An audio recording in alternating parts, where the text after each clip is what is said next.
currently working without a contract. This is a difficult job that these workers perform. They risk life and limb on the job every day in the name of providing top-notch quality service. They care about the work they perform and the customers they provide service to. Contract negotiations are never easy. Both sides have interests to protect. The company wants to protect their brand and their bottom line, and the union wants to protect the job security, the benefits, and improved working conditions of its members. Striking a balance or a middle ground that both sides are willing to accept is always difficult. In the last round of bargaining, our members ultimately opted to help the company with sharing the cost of health care and absorbing more expense to help the company stay profitable, and it has worked. There are many reasons our members feel they deserve a fair contract and affordable health care. We work in hazardous and difficult conditions. We go the extra mile when trying to restore service. We treat our customers' homes and property like they were our own. Every bit of cable that is suspended above public thoroughfares is placed with care.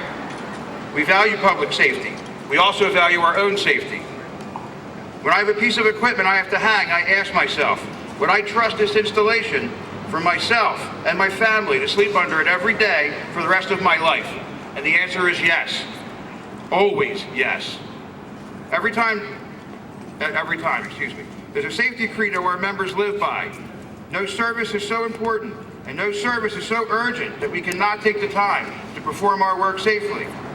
That extends to our work area setups, our personal protective equipment, and our warning procedures that keep the public safe in work zones. That includes how we drive, how we park our vehicles while we work. We want to go to home in one piece, and we want to be with our families, and we want you to be able to do the same as the public. Speaking of families, many of our employees have families and wish to be more involved with them.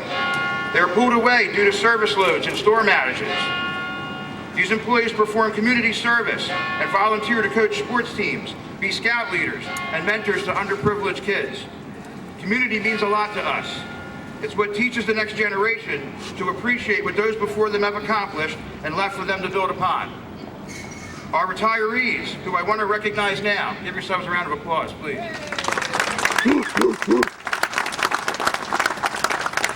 They are the backbone of communications in this country. The innovations that were spurred over the course of their careers is what kept America on pace with or ahead of foreign countries and the expansion of communication. Some of the best technology in the world of communications are available right here in this neighborhood. But these years of working in extreme weather, climbing telephone poles, being exposed to ultraviolet rays, working in buried cable ditches, and the musculoskeletal injuries are taking their toll on these retirees. They are being threatened with increases in health care that they can't afford on a fixed income. Now, when they need it most, there are current bargaining proposals to remove their benefits from the bargaining process and remove the right of the remaining bargaining unit to negotiate for health care on their behalf. Fios is an outstanding product that drives competition in the video and data provider realm, and I am proud to have been involved from the ground floor up as a cable splicer as the rollout for this area started in Phoenixville. The only problem with Fios is that not enough people can get access to it. The build-out has slowed considerably outside the city of Philadelphia's limits, and there are many people who desire a better, higher-speed internet. Rural customers are denied access to quality internet service because the turnaround on profit is not as quick with their investment as it is with cluster housing. We want to move that build-out forward and get America back on track and gain ground back from Japan and China. When it comes to advanced telecommunications, we want America to retake the lead in the world position as the leader of innovative technology. Thank you. Thank you.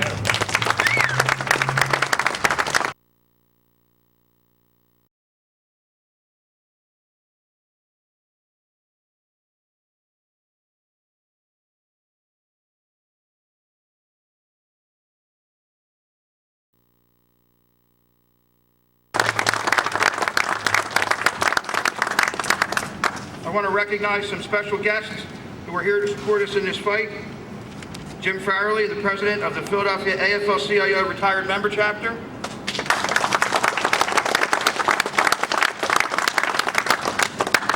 Gary LaBelle, president of the CWA Local 13,000 Unit 22 Retired Member Chapter. Kathleen Joyce is here on behalf of State Representative Madeline Dean to stand with working families in a show of support. Madeline was unable to attend due to previous engagements, but she sends her support. Thank you. I want to recognize John Meyerson from UFCW 1776.